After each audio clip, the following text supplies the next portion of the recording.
Vida Longa, por William Camargo.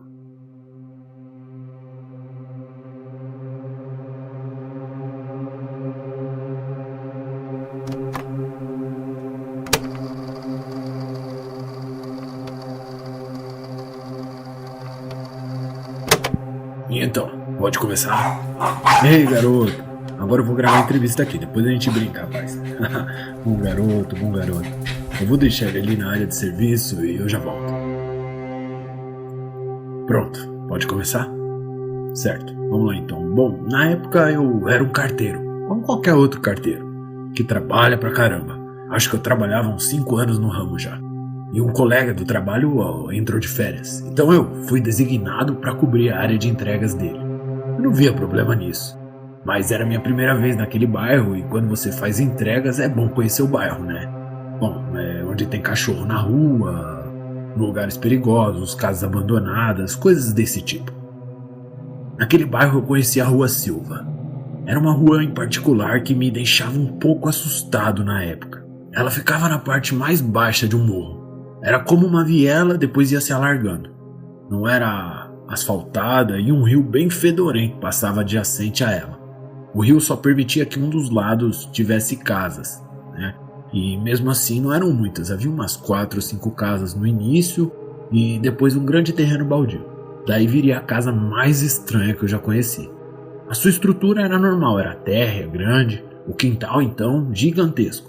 Enfim, tinham algumas janelas e portas de madeira velha e escura, e uma coloração amarelada que um dia deve ter sido branco.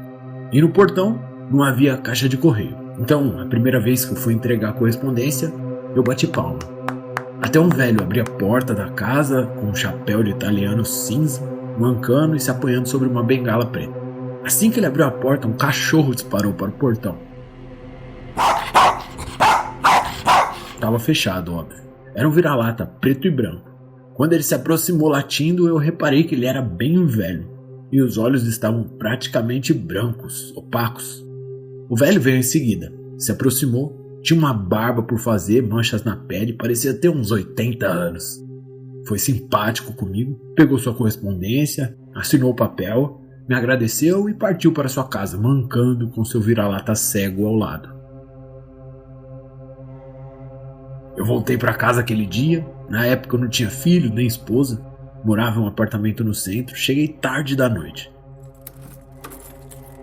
Tomei um banho, comi, liguei a televisão e depois fui me preparar para dormir.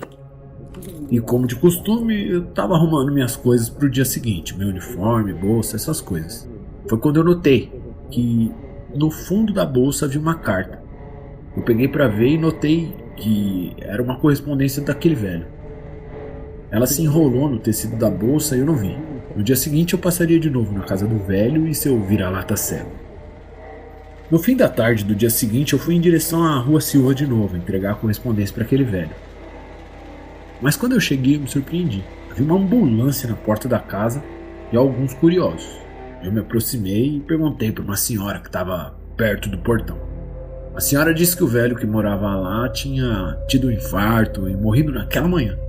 Me disse também em tom mais baixo que ele era um bruxo ou feiticeiro, algo assim. Mas eu dei de ombros, né? Não ia dar conversa com uma velha fofoqueira. Mas na verdade nem precisa, né? Ela continuou. Disse que o velho era... Como se diz? Ela me disse que o velho já era velho quando ela era ainda uma menina.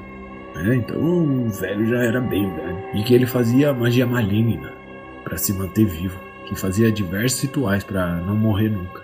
Bom, a gente viu que não deu certo, né? E eu era um jovem curioso. Eu deveria ter colocado a carta presa no portão ou devolvido pro correio.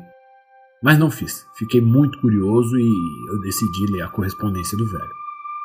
Quando eu cheguei em casa, eu decidi ler a correspondência do velho.